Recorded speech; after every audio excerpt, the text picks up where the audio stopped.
Hello, everyone. Thank you so much for joining us for today's presentation, The Practice Building Mindset, Secrets to Scheduling More Patients. I'm Kelly Bach with ProSites, and if you're not already familiar with us, we develop customizable practice websites as well as marketing and efficiency software to make running and growing your practice as easy and streamlined as possible. Today, I'm very excited to be joined by Genevieve Poppe, the CEO and Program Director at Poppe Practice Management. Genevieve is a widely recognized leading dental practice management consultant.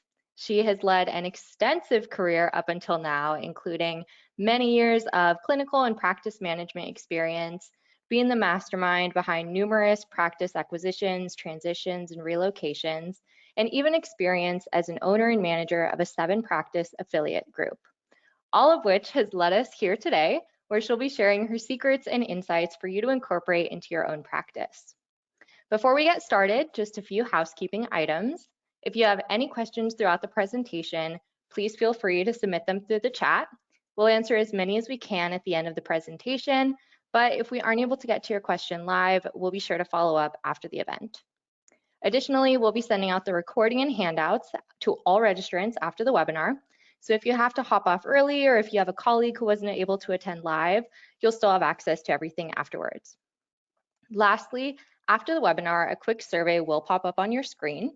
We would greatly appreciate if you took just a moment to fill it out, let us know how we did, what you thought of the presentation, and what you'd like to see from us in the future.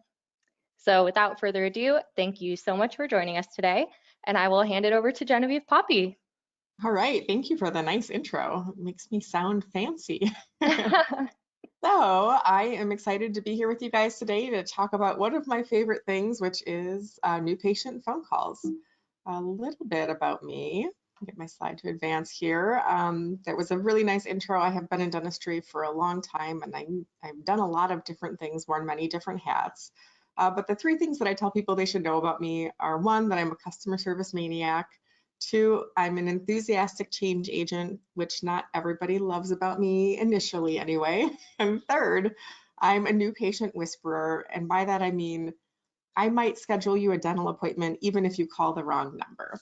So without further ado, my goal today is to talk about new patients and how we can recognize opportunities on the phone and how we can brush up our skills to use the existing marketing channels we have, but generate more new patients from the same spend. And so because I have this new patient whisperer ability, a lot of times when I meet with new clients, this is what they're saying to me: we need more new patients. Or sometimes even their marketing company is saying, let's take a look at some coaching. And we're looking at this with the goal of we need more new patients. And the reason this comes to me a lot of times is that I think that practice owners and office managers sometimes have a disconnect from what a lead looks like and what is being produced to them, and what to do with what we might view as an inquiry or a question, and recognizing it as a lead and having an actual intentional skill to convert it. So we only have about an hour together today, and I'm just going to give you my best new patient phone call stuff, try to answer as many questions as we can at the end, and I'm happy to follow up if you have questions beyond that. I'm pretty accessible and easy to get a hold of.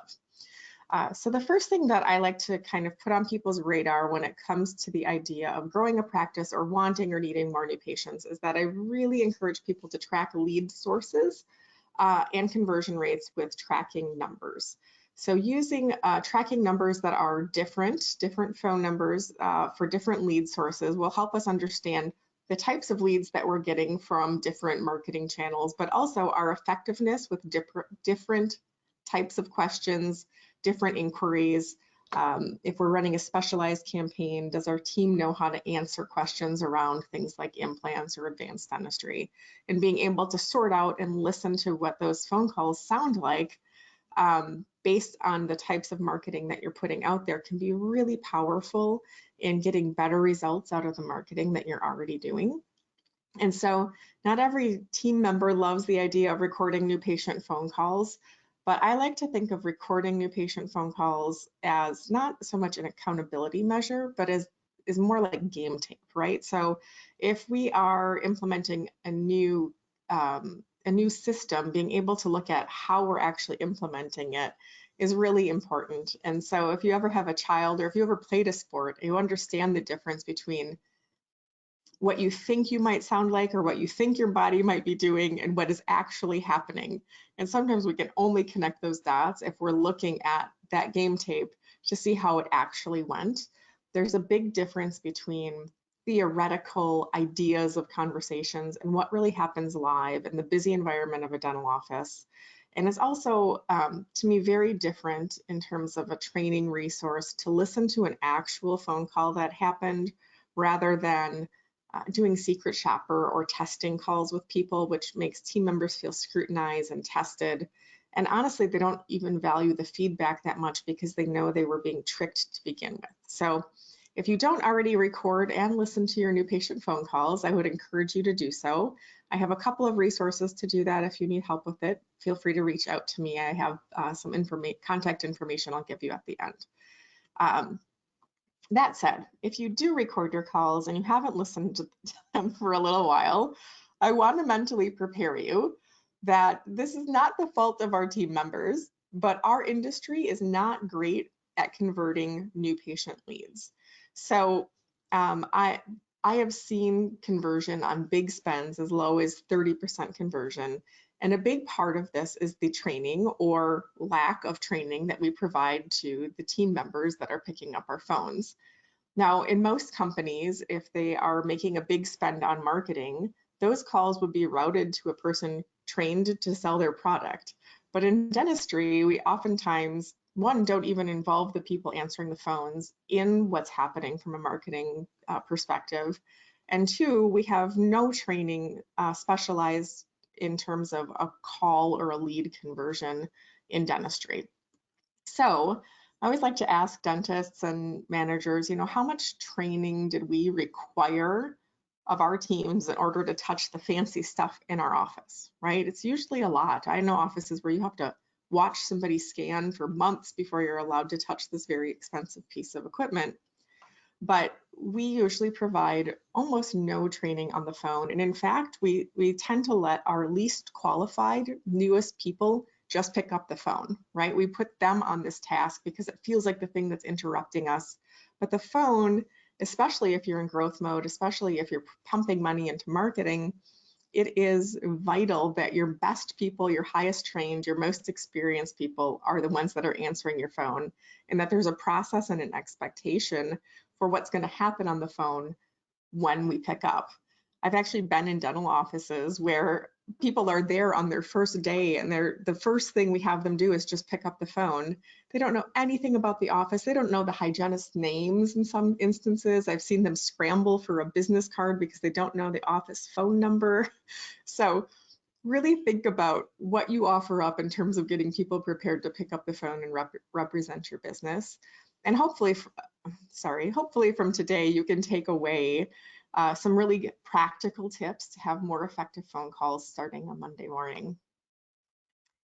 The first thing that we have to do in terms of phone training for our dental teams is prepare our teams to answer dentistry's most terrifying question, which is, do you take my insurance? Almost every new patient inquiry will start with one of two questions, which is, do you take my dental insurance, or how much is a new patient visit? How much is a crown? How much is a dental implant? That first permission to play question, we get asked over and over and over again, and yet we don't seem to have built a very effective response to it in our industry. So let me start with what I typically hear. So typically I hear, thank you for calling Dr. Smith's office. This is Genevieve. How can I help you? Then the patient says, do you take MetLife? And if we take MetLife, this is a very easy answer. Yes, we do, and we go into gathering information. But if we don't, we typically are giving some sort of clever answer, like we work with all insurance carriers and will file the claims for you. We give an answer that's really not very clear, and oftentimes what it sounds like is, no, we don't take your insurance, and the call is over. If we get over that hump, we usually have a little bit of judgment about this patient because they started with price or insurance, and then we start with the gathering of their birth date and address and how to spell their last name. and we move into very much an information exchange type phone call. Usually polite, nice people are doing this, but in terms of a new patient lead, this isn't very effective. So really, what I like to teach people is that I'm going to give you some examples of words, and I'm going to give you a framework to put a conversation into. But really what I think gives me different results on the phone is that I've learned to feel a different way about those inquiries. And so I really do believe that it's more important to change how we feel about new patient phone calls than it is to know the exact right words that we need to say to a patient. It's not about a perfect script. It's about your ability to hear that question differently, respond differently, and feel differently about the opportunity. In our industry, and I think fairly, because we hit the same wall over and over again with these questions, and a lot of our teams just don't know how to approach it differently, we have a very negative viewpoint of patients that are insurance driven. We have insurance driven patients and we have price shopper patients. I hear practices will say these Google patients, right? Anytime I'm hearing things like these people, these patients, Google patients, badge patients, price shoppers, we hate dealing with insurance. These are negative beliefs and negative mindsets that inherently impact the way that we interact with patients and inherently impact the way that we feel in response to those questions. And so I really try to encourage people to sort of check their negativity about those inquiries and hear that initial question differently. If you could hear it more like, can I come to your office and can I afford it? That would feel like a very fair question and a fair starting point, and probably evoke in you the desire to help them figure that out. And that's really what most people are asking. And so starting with your head in the right place about these questions and thinking about it as them saying, can I come there, would help us be a little bit more helpful and a little bit more connected in the way that we respond to that initial inquiry. And so really what this comes down to is sort of flipping our process and flipping our script, right? I can tell I'm from the 90s, flip the script. If we can flip this around and get this conversation moving in a different order than what our brain wants to do, we can produce really effective conversations that build a lot of connection and value for our office and are ultimately just much more effective with the same basic answer and information just happening in a little bit different order. So what I mean by that is when we pick up the phone, we're going to have a framework for this conversation to happen. We're going to move the conversation through this framework, and I'll give you some verbiage that I use in each of these sections. And so it's broken down into a welcome, a connection, how do we intentionally build rapport and connection with our new patients, or any patient for that matter, how we answer their questions in the form of a solution or problem-solving mindset, and of course, how we close a phone call, because that's the whole point of this webinar. And when I show this to teams initially, a lot of times they think, I pretty much do this. We pretty much do this. This is how our calls sound. And the problem is that this isn't how most phone calls sound. I've listened to thousands and thousands of recorded new patient phone calls, way too much of my life to honestly admit to. And what happens is well-intentioned people who like the idea of a framework like this, our brains kick in and help us do something different. We've been taught all along to pick up the phone and be helpful, which means if we get a question, answer it the best you can. So when we pick up the phone and a patient says to us, do you take MetLife? Our brain is triggered to provide a helpful answer, and we know the answer, and we like to give answers about things that we know the answers to. And so it doesn't sound like a welcome connect solutions, it's a welcome solution. It's a hello, here's your answer. And if we make it through that answer, if we get over that hurdle, then sometimes connection happens, but a lot of times we just move to closing or gathering information. So if we're going to implement just a different order to our conversations that's specifically designed to incorporate a little bit of connection, a little bit of warmth before we get to the problem solving or solution aspect of the call, this is sort of the order that we need to move through it. So the welcome sounds like, thank you for calling Dr. Smith's office. This is Genevieve. How can I help you? And the patient might say to me, do you take Delta Dental? What I'm going to do is put a pin in that initial question that lets them know I'm helping them, not resisting them in any way, but allows me to get to a connection. And so I can learn a little bit more about that patient and then get to the better answer, the best solution for them. What that would sound like is, let me check on that for you. What's your name? Right? If they said their name, I would say, let me check on that for you, Bill. Can I grab your number just in case we get disconnected? And it should sound very easy and very helpful, really, not like a I need this first and then I'll give it to you, but just a little side swipe. Just put it over here for just a second. And I think a lot of people who answer the phone, especially in a high volume, and hear this question a lot, when I first say this, almost roll their eyes at me. I can almost hear you through the webinar rolling your eyes at me, because what's coming through almost immediately to some of you is they just want to know if we take their insurance. This is our own urgency. And the reality is they want to know if we take their insurance, but what you will learn is if you can go through this process that they want to know that, and they want to like us, and they want to know other things. And the whole reason they even picked up the phone to call us is because they wanted to make an appointment with us for some reason. The goal of their phone call is to make an appointment with us. And so remember that every time you pick up the phone, people did not call because they're making a spreadsheet of who takes Delta Dental. They did not call because they're making a price list of who charges what for a crown. They called with the intention to schedule with you. And I think we get a little bit in our own heads about what that question means just because of our history of the outcomes of those questions. So the first step to having this go in a different order is the ability to not necessarily engage in answering that question out of the gate. And that's not to be sneaky at all. It's not to be clever. It's not to deceive anybody. It's so that we can build connection and learn a little bit more about them and then better answer their question later in the phone call. So the way that I move from that welcome and getting their name, I might say something like, who can I thank for sending you our way? I might get a phone number in case we get disconnected. But very quickly, I want to get to an open-ended question, which is where we move into this connect phase. And so that open-ended question for me starts with a tell me. So I'll say something like, tell me what we need to get you in here for. If they called to ask about insurance, I'll say, tell me what we need to get you in here for. If they called and said, how much is a dental implant? I'll say, now tell me about this implant you need, right? I'm going to let them have the floor to tell me a little bit about themselves. And the beauty of this is when I get to the solution, or when I get to the part where I'm going to circle back to their initial question, I know you wanted to know if we take MetLife. I know you wanted to know how much an implant was. I'm going to be able to provide a very different answer to a patient who has 3 children that she wants to get in for a cleaning versus a man who's been out of the dental office for 15 years, has a few broken teeth, and just got insurance at a new job, right? The role that dental insurance is going to play in the patient care for those families is very different. And I'm able to now take my knowledge and my connection with them and move into answering their question in a way that's most helpful to them, in a way that's we're able to set the stage appropriately.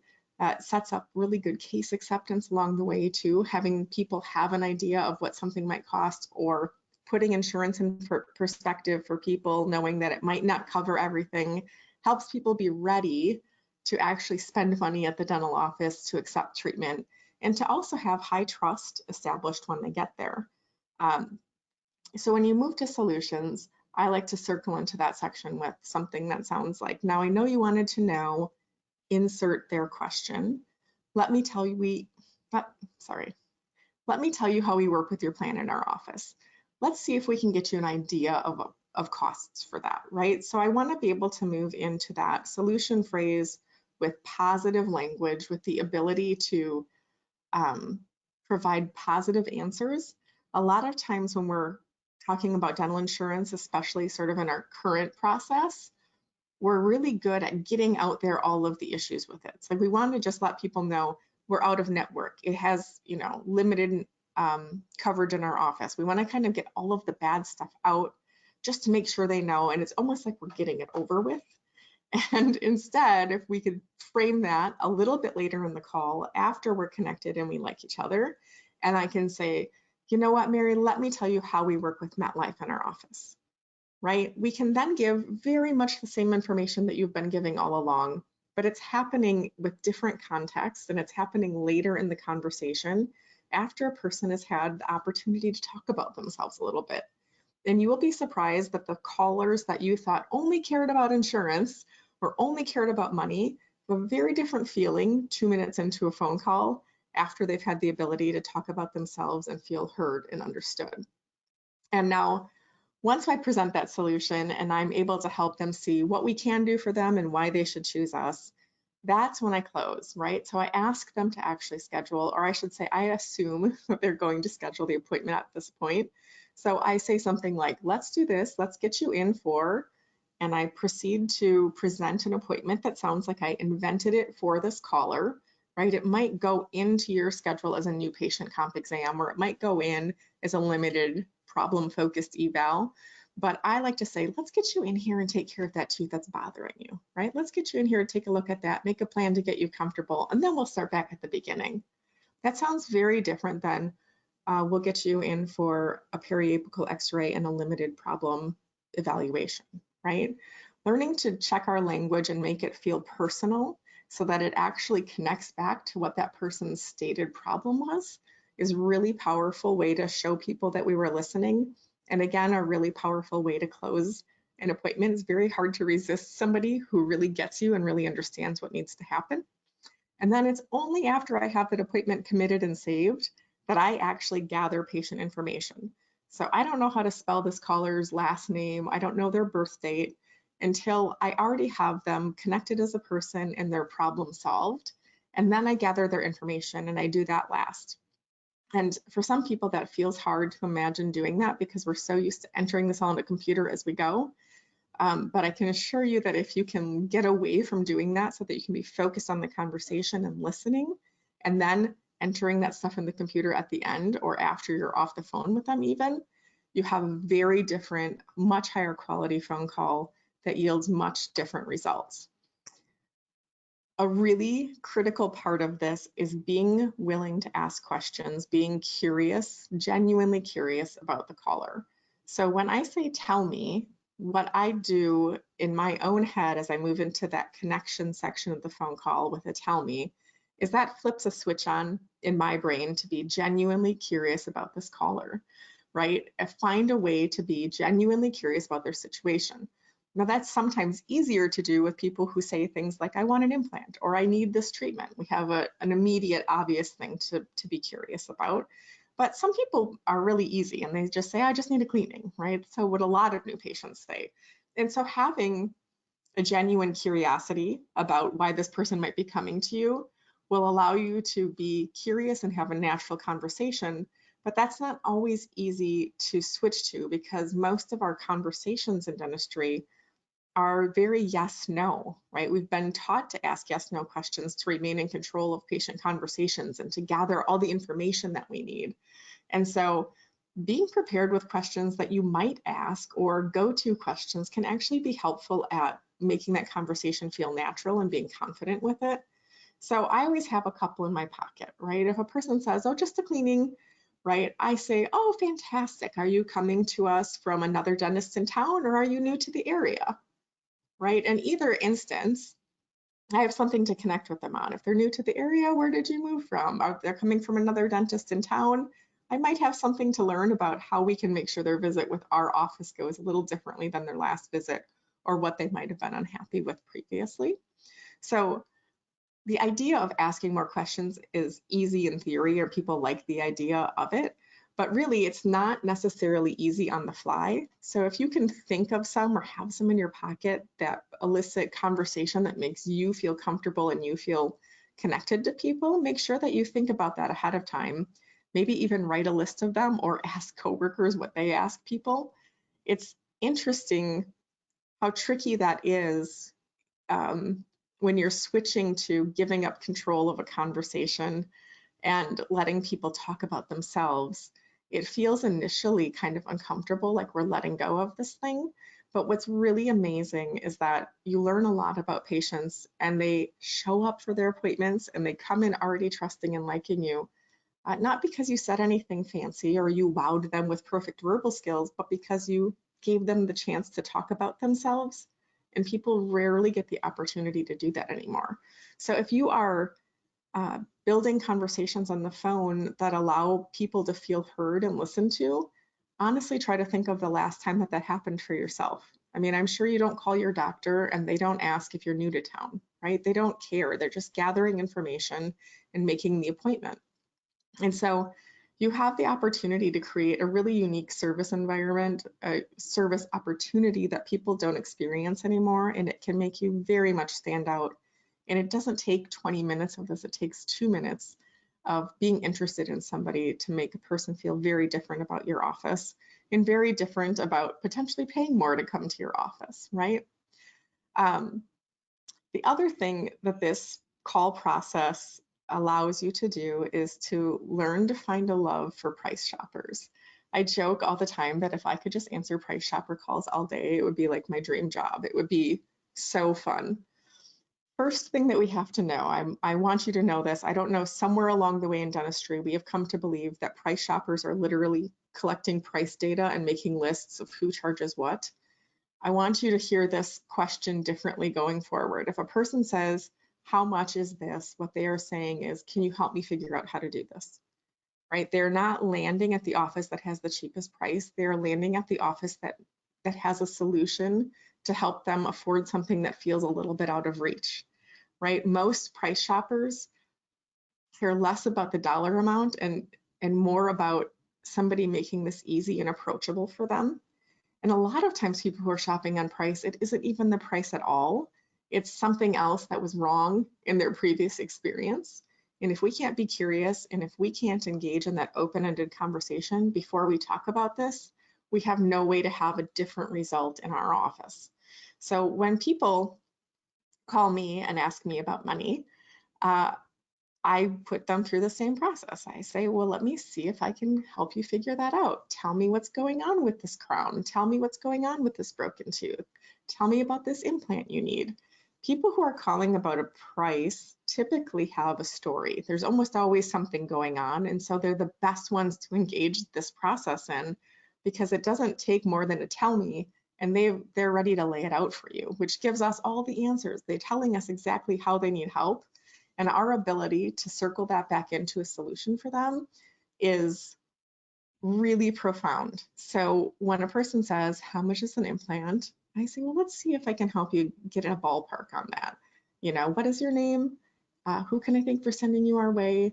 Now tell me about this implant you need. They're going to tell me the doctor did a root canal. Now my tooth hurts. I have to get it out. I need an implant. It's going to be very expensive. I don't know what to do. There's a lot going on for them, right? This is our chance to express empathy for their situation, validate that while it might not be anybody's fault, it's terrible that they're in this situation, and assure them that we can help them.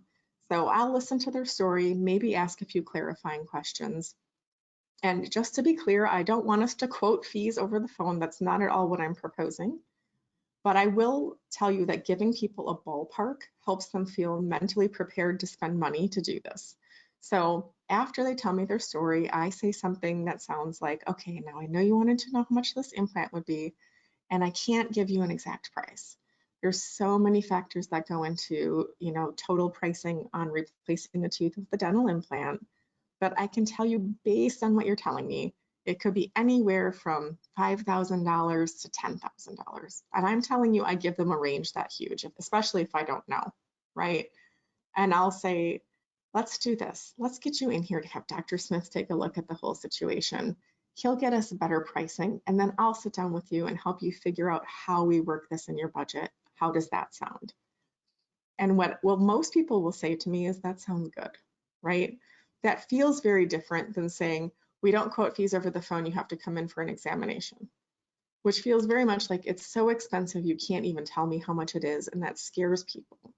So by throwing a ballpark out there, while it might be a lot and it might be hard for them to take, what they realize is the next step is a game plan, and they're much more likely to proceed with that as the next step.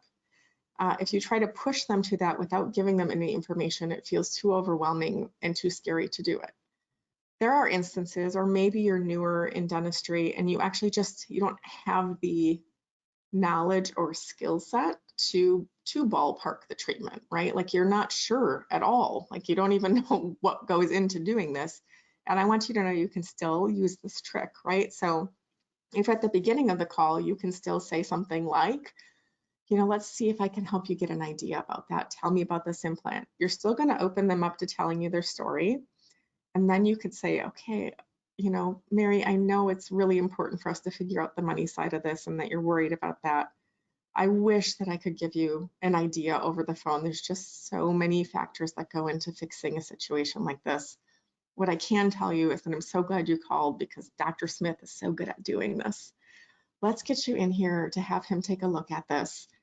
He'll get us some pricing information and then I'll sit down and help you figure out how we proceed. How does that sound?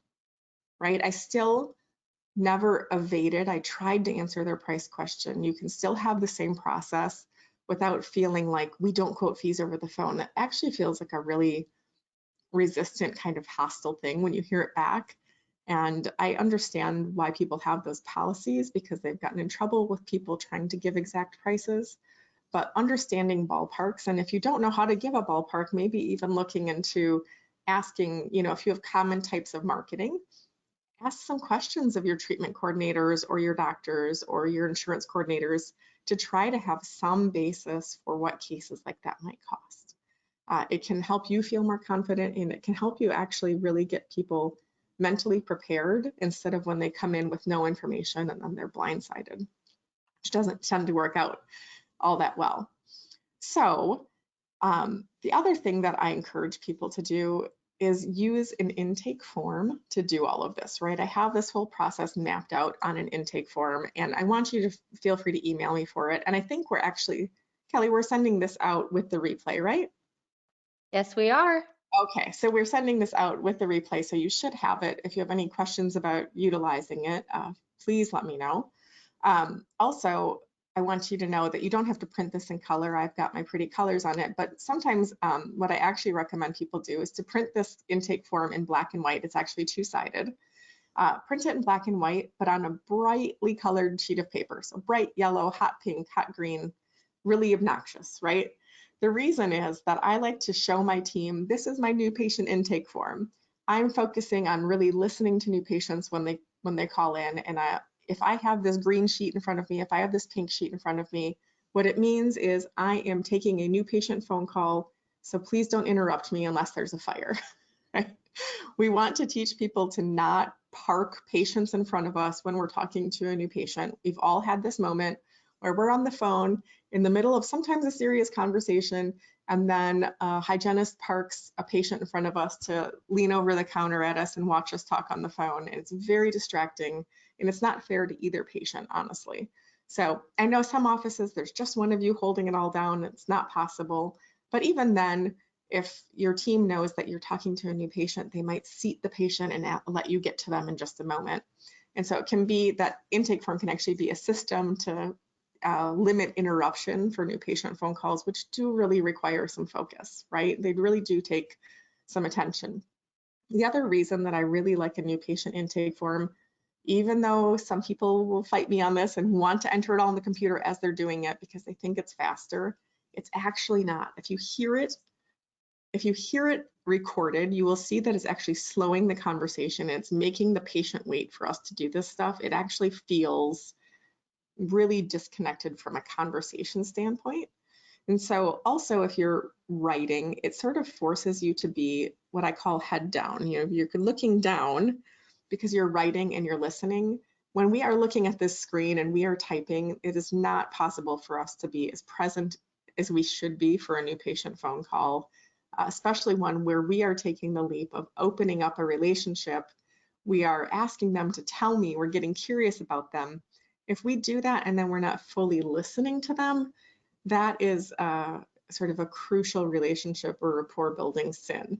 So using this intake form has a lot of power to it, not just to walk you through the process, but also to sort of force a different level of presence and listening. And I promise you, once you get in the mix of it, a lot of people actually prefer it. They feel faster in gathering the info, and then they have the luxury of just saving the block for a patient and maybe entering some of that information in a better moment after they finish checking this patient out or after they finish the phone call. So we will send that out, and hopefully you can use it as a resource and share it with your team.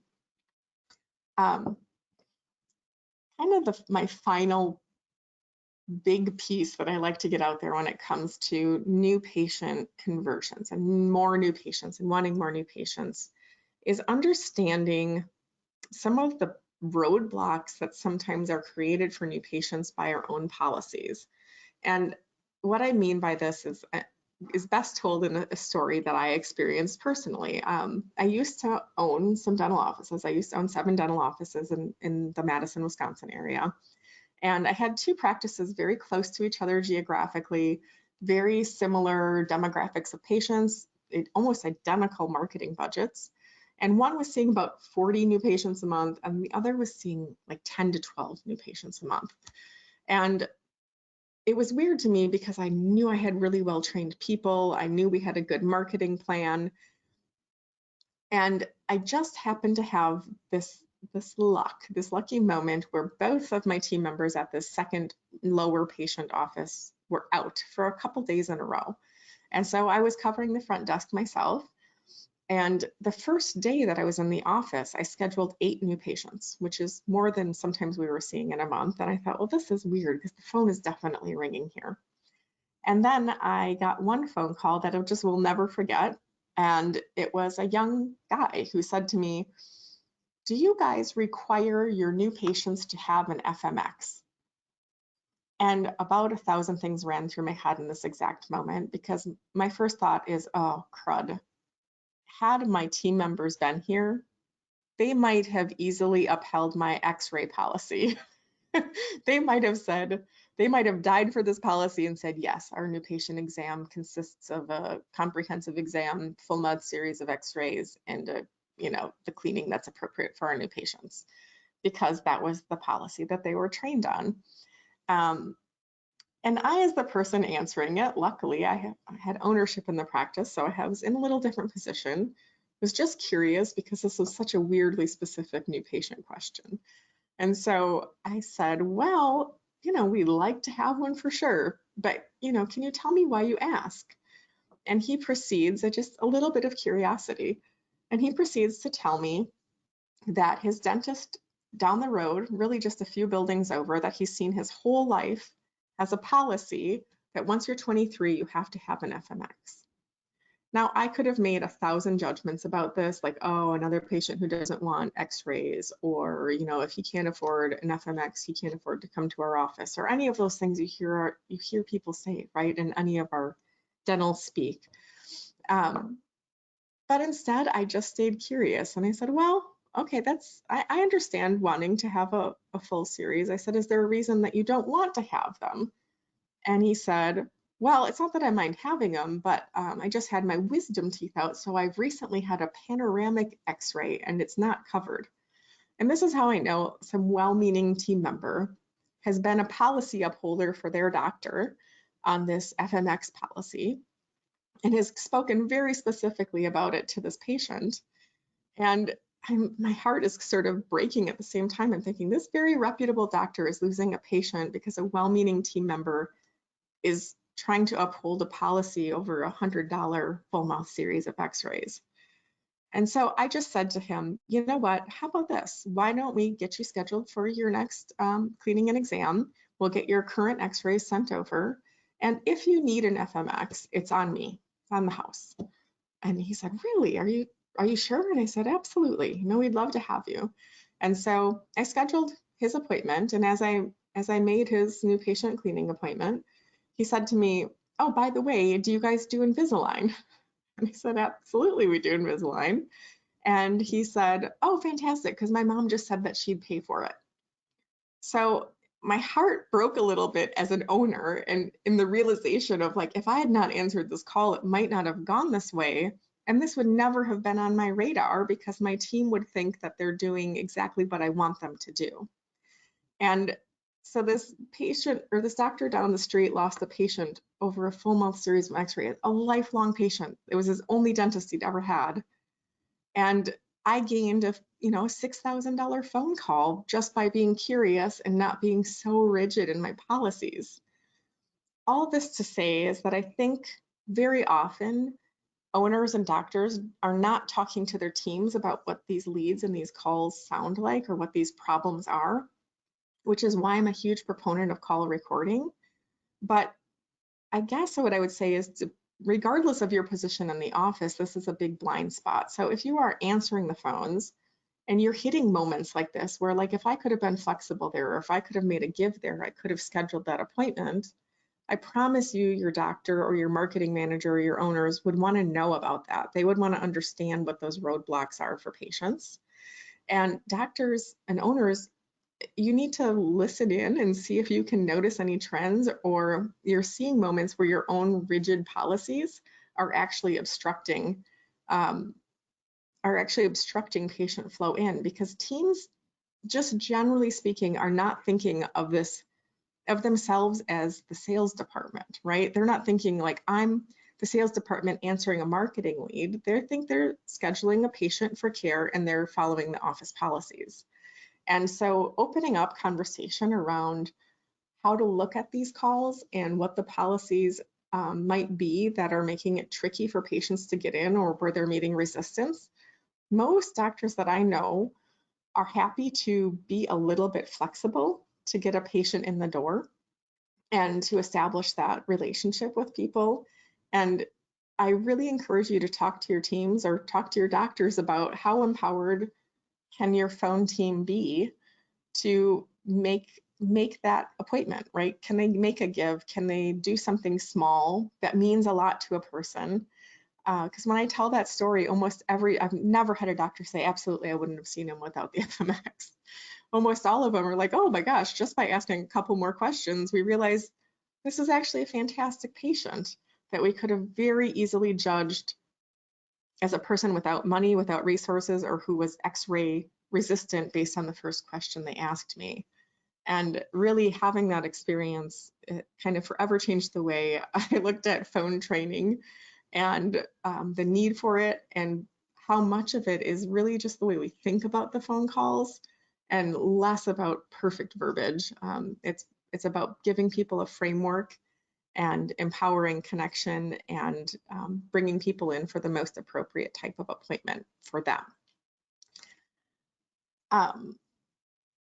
Really, what this comes down to in terms of that perfect verbiage or how to really implement this type of a process is shifting our patient communication to this concept called warmth versus competency. And warmth versus competency just really basically states, it's the scientific version of people have to know how much you care, right? People have to feel cared for before they care about your skills. And unfortunately, in dentistry, because we're academics and we're taught to educate, and we like that stuff, a lot of times what we lead with is our competency, right? So our marketing even leads with the courses we've been to, what experts we are, how professional we are. And a lot of times our initial interaction on the phone leads with that as well. It's more about explaining why we're the best and giving people competent answers. And all of that has its place, but it just doesn't matter to patients if they don't like you first. And so that's what this framework is designed to do, is to give the nice people in our industry the opportunity to have connection before they go into what we have to offer to patients as solutions. And I'll kind of wrap it up with this thought. A lot of times when I propose this idea of pinning a question, building connection first, the pushback that I get from teams is these people just want to know. They just want to know if we're in network. They just want to know if how cheap it is. They just want a special. They're just Google people. They just want a coupon. I hear 1,000 versions of that. And I can assure you, if you take just a blind leap and give this a try, what you'll find is that some people just want to know. I suppose that's true. And there's no system that works for every single person. But what you'll find is these people just want to schedule with you. They called because they wanted to make a dental appointment. And yes, they have a question, but do you think that they'll probably respond better to it if we know a little bit more about them and we can provide them a better answer based on what we know about them. They will. And it doesn't have to feel like you're resisting or being tricky. It's really not about that. It's about connecting and then presenting the answers that we already give in the context of what we know about them, in the context of what we know is important to them, and in a positive way, just positive language and a positive assumption that they're going to schedule. Um, and we'll hop to some questions in just a moment here. I just want to put this slide up in case you want to reach out to me. This is my website and my email address. It's Genevieve@PoppePracticeManagement.com. I'm also pretty sure I'm the only Genevieve Poppe on Facebook. Pretty easy to find that way, or LinkedIn. Very easy and open to get a hold of. And then also just want to share a little information about ProSites here. Kelly, I'll let you give a little spiel, and thank you for hosting us today. And then we can try to answer some questions. Yeah, awesome. Thank you so much, Genevieve. That was great. I feel like you just shared so many great insights that I think everyone here is ready to implement Monday morning, bright and Hope so. early. Yeah, as you mentioned, we'll be heading into Q&A shortly, so keep submitting those questions, everyone.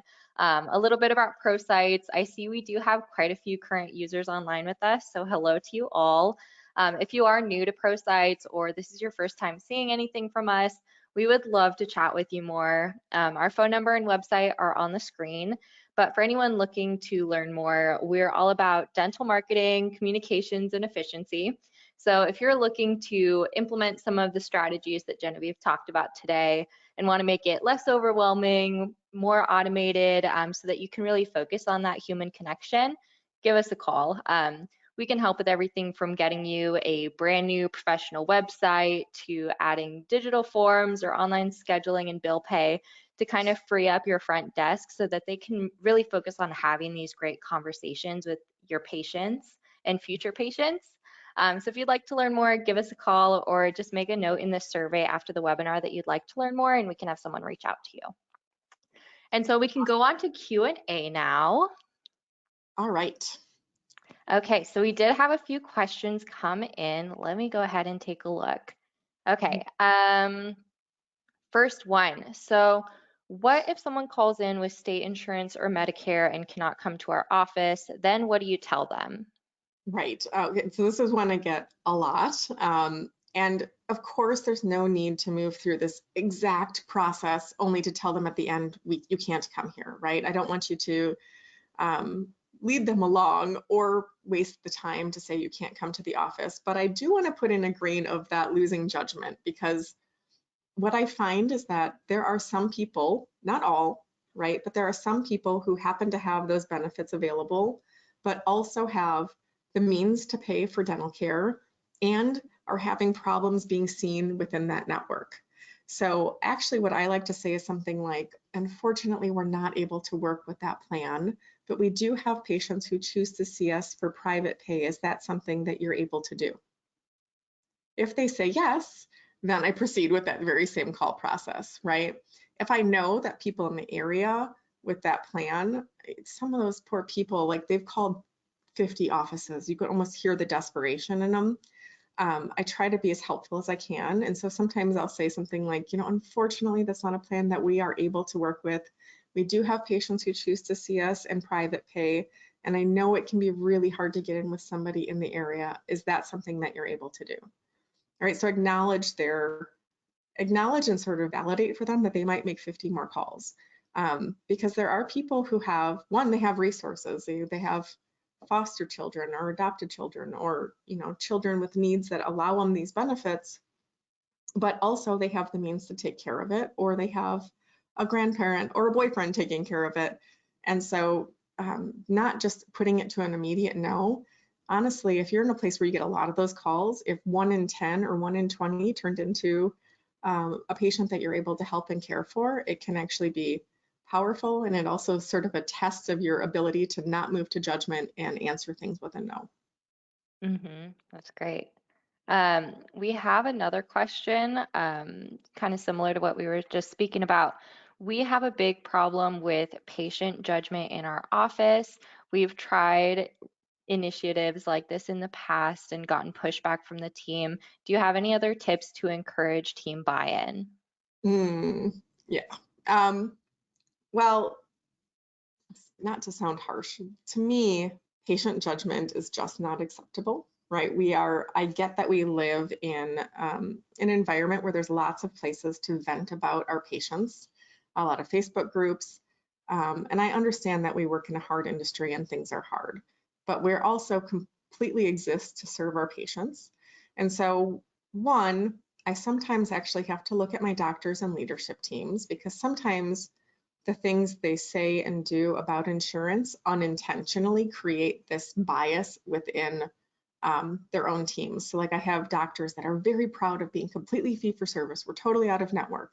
And that's a wonderful thing. I help offices do that very specific thing, right?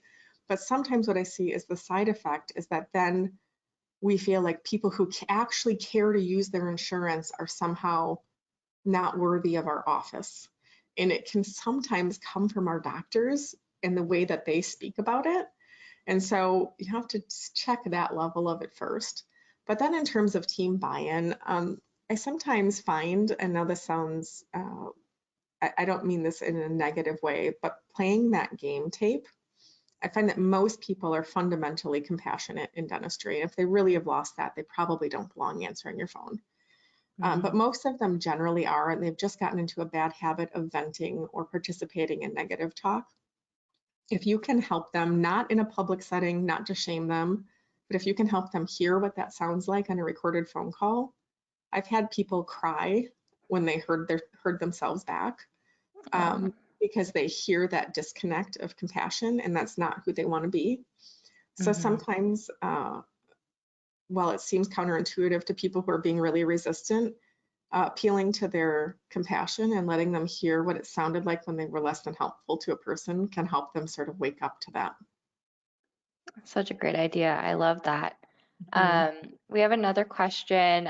Guys, keep bringing these in. We just have a couple more minutes, so we'll probably get to one more after this one. But if we don't get to you live, we promise to follow up with you afterwards. Next question is, okay, our practice does not quote fees. We do give ballparks, but still sometimes receive pushback from clients. How do you handle this?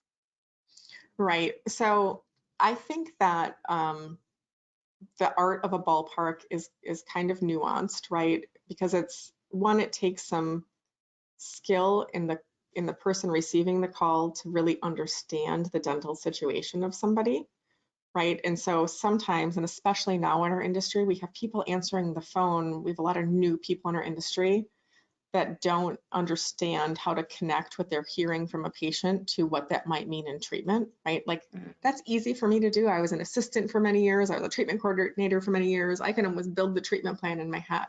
But somebody who doesn't even know what a dental implant really is going to struggle with that. And where I watch people get in trouble is when they're trying to add up codes and trying to hone in on too exact or too narrow a window. If you don't have the skill to connect or understand what a person is saying, you can still win with that strategy by trying to help them with the price. But then I would just go to, oh my gosh, I really want to help you with an estimate, but honestly, based on what you're saying, I think we could have options, right? So this is where I'll say instead of Mm, for an implant, I think we could have options that could range anywhere from 5,000 to 20,000, right? So you're using way more vague language. Sometimes people who think they're ballparking are sounding much too specific. Um, and that's where people start to think they're actually building a price. And mm, so if you really can't even do that, then I would just say, I wish I could tell you. I don't know enough to tell you. I know that the next step is going to be getting some pictures, some information about your mouth, taking a look at it. Let's get you in here to do that. It'll still be effective if you've done it after the context of listening to that person's story. mhm. And I think coaching your teams to respond in that kind of way instead of saying, a ballpark that may be way off base or saying, I don't know, that kind Right. of a response is so much more reassuring to the patient and something that they will probably walk away feeling so much better about the conversation. Yeah, they want to hear that you can help them is really what they're looking for. That's Hmm. honestly the answer that they're seeking. Yeah. That's the moral of the story here, everyone. Yep. Um, and okay, last question I think that we have time for. Okay, this is a great one. How long should a new patient phone call last? We are very busy and cannot be on the phone forever with each new patient. Right. Okay. So this is a loaded question that there's no perfect answer for. I will tell you that I don't think every new patient has to be a 20-minute life story, right? I'm not a person who believes that, but I do think that a new patient call needs as much time as it needs to some extent, right? Some people have a lot to tell you and they need you to listen. Um, I will say that there are people who are chatty and it feels like they haven't talked to a human in a year, right? And so we're seeing some more of those on the phone these days, especially coming out of COVID. People have missed people. Um, for those people, if it's really off the rails, what I try to do is wrap it up to like, we need to move this conversation to in person. So I'll say something like, you know what, Kelly, I feel like we could talk all day. Let's get you an appointment so we can do this in person, right? Hmm. And I'll just sort of move it to the end that way.